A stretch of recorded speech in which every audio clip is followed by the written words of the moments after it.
So, how's it going, guys? My name is Nexi and welcome to Brazil. It's round 6 of the FQ Racing League here around Interlagos.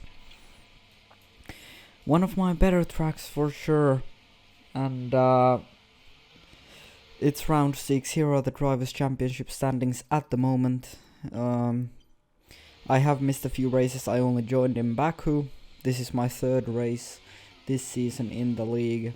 The championship leader Simo not racing today because he has an ankle injury, so we're definitely looking at the favorites here to take pole and a victory here, and that is definitely what we're gonna be aiming for.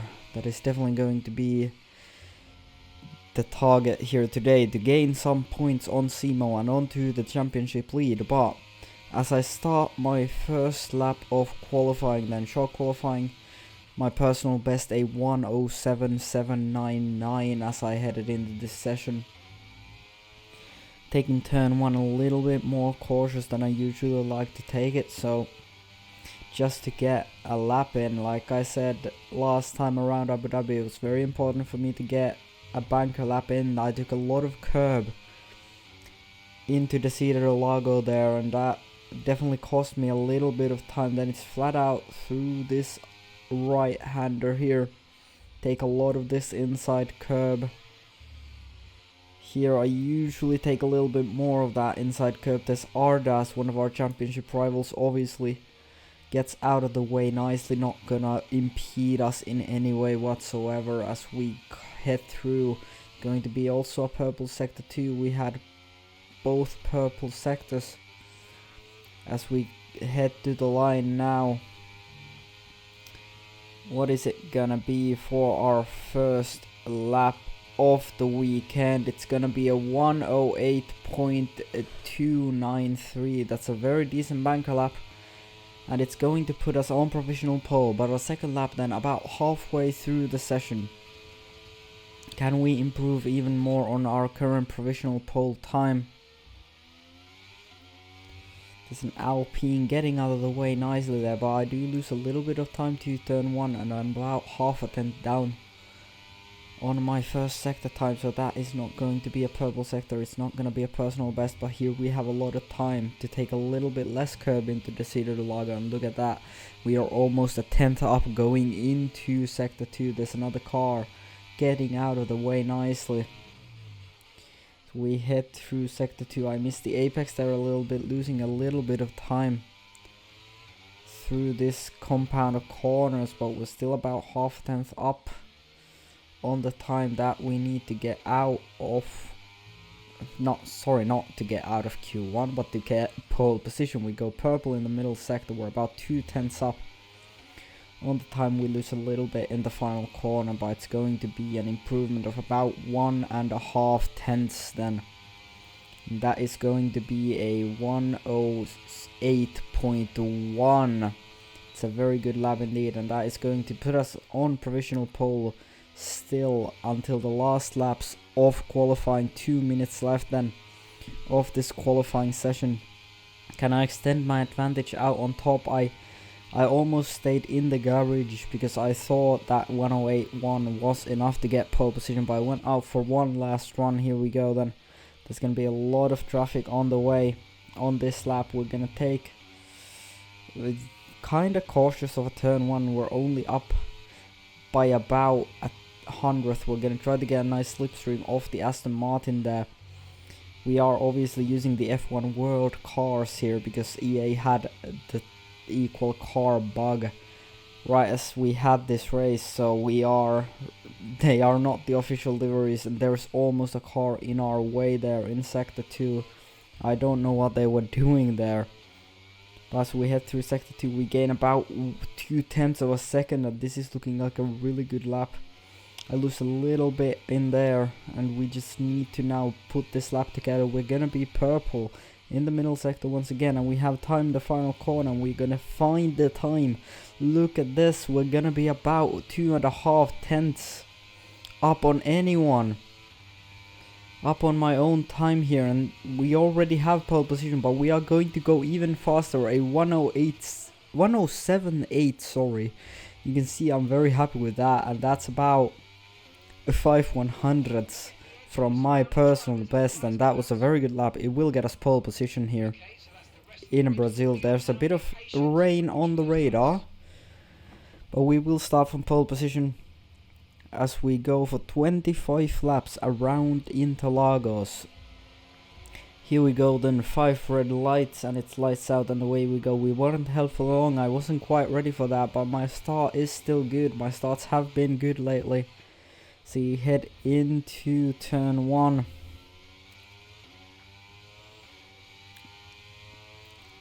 My starts have been good and I am leading out of the sector 1 and by quite some margin as well. And it's a very comfortable, but there's a virtual safety car that lasts almost a lap, then immediately that's gonna neutralize all racing and we're gonna start again on lap 2. There's gonna be Toby right behind us then, and we're gonna be looking to break the DRS before anything happens, but we are quite comfortably in the lead. No one's gonna be challenging us for pace here, and we are quite comfortably the fastest car as we go on to now lap 4. Toby a little bit closer, maybe he can go for a move with DRS here on lap 4. He's very far behind, so not quite yet, but there is some yellow flags in turn 1 and that causes a safety car to come out as there is a retirement out of the session. And as the safety car is ending then on lap 7, I believe it is, that we're gonna cut to lap 6, you can see it is raining. Some people boxed for inters already, but it is raining, but it's not quite intermediates yet, it's still dry conditions. And I decided to just go for as long as I can, just coast for as long as I can and go get an opportunity to go from the safety car restart. I don't want to get overtaken by Alex right behind me. And I'm just gonna go floor it, and it's gonna be a good safety car restart. We're gonna be ahead by about 5/10 going into turn 1, so a really good safety car restart. But now we need to be careful because the track is getting greasy, the track is getting damp by the second, and we need to be ready for those intermediate tires. As you can see, I'm looking at my weather report to see when the rain is gonna come, but then on lap 9 it is gonna come and we are going to box for intermediates. You can see it's very wet now. It's gone from moderately wet to very wet in 2 laps. We are going to box for a set of the intermediate tires from easily in the lead of this Grand Prix. But then I misjudged this a little bit. It's very tricky to go in there and I get a 5-second time penalty speeding in the pit lane. I'm not happy about that one, as you can see from my facial expression, but that was extremely annoying. It's a 5-second time penalty.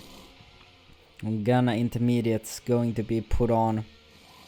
We are still going to be leading this Grand Prix on track, except there's a few people who boxed for inters early and that is going to pay off for them.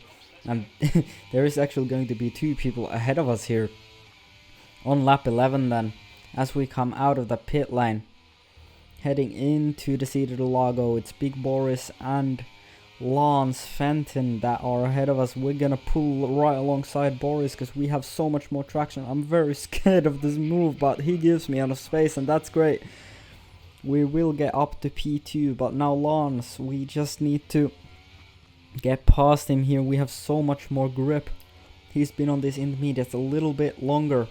We're gonna go we're gonna go for it down the inside. Lance is gonna go a bit wide and we are gonna just sneak it through the inside there of Lance Fenton, but we still have this 5-second time penalty to worry about whenever it does go back to dries. It's lap 13 now as Alex is behind us and he's gonna have an incident with Lance overtaking him, and there is a safety car out which is going to end now on lap 15. And I have the same strategy, just go for as long as I can, go slowly as long as I can, because I know the straight line speed can be deceptive around here, and I push down the throttle and I get away well from Toby behind me.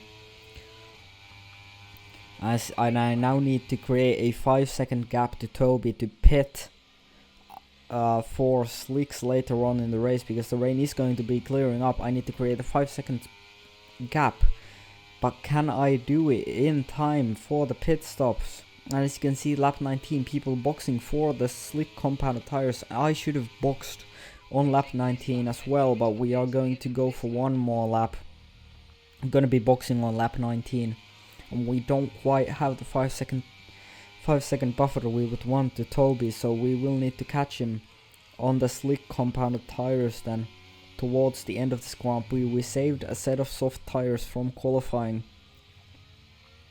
after only doing 3 runs. The track is still quite wet, so you need to be a bit careful going around the track. But it's definitely slick tires now, I can feel it, and yeah, I should have come in a lap earlier, maybe. But it is what it is, you can't change it now. We are going to go into the pits. Toby is going to follow us into the pits. Excuse me. As this time I'm gonna be very careful not to get a penalty, which I should have done the first time. But you know, you learn from your mistakes. I am going to serve my 5-second penalty under this pit stop, so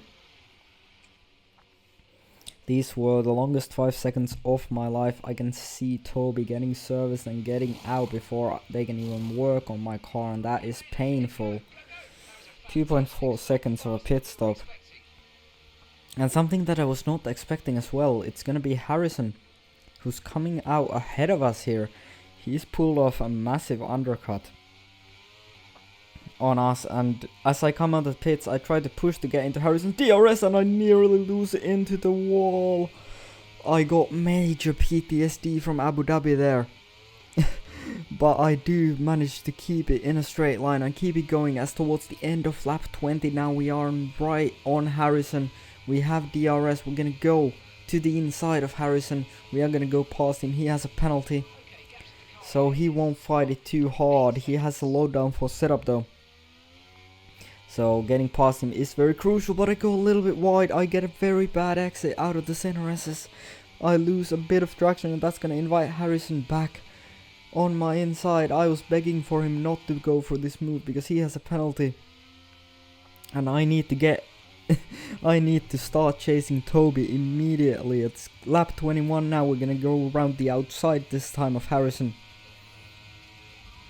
burning our ERS just to get it done. We are gonna go through on Harrison this time. Be careful not to get done back on the other straight and just burn all of our ERS. And now we need to catch up to Toby.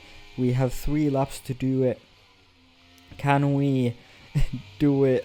But as you can see, it's cutting right to the final lap, and we're not close enough. We are 1.8 seconds behind. One more lap and I think I would have got him, or at least got into his DRS, but it's not gonna be enough this time, and it's gonna be another one of my mistakes that's gonna cost me in this race, and that's gonna be the pit entry speeding penalty that's gonna cost me in this race. It's gonna cost me the win. But Toby's going to win the race and gonna become the new championship leader actually. And we are only going to be about 29 points behind from him now, so we are definitely gaining points to the top of the championship. We're gonna move up into P4 in the Drivers' Championship. It's a bit annoying to make a mistake and lose it like that. I'm gonna come home in P2 in the end. Harrison's gonna finish on the podium with me, but as you can see, I'm not happy with that one. I mean, I was very angry with myself for that mistake, because it's an easy mistake.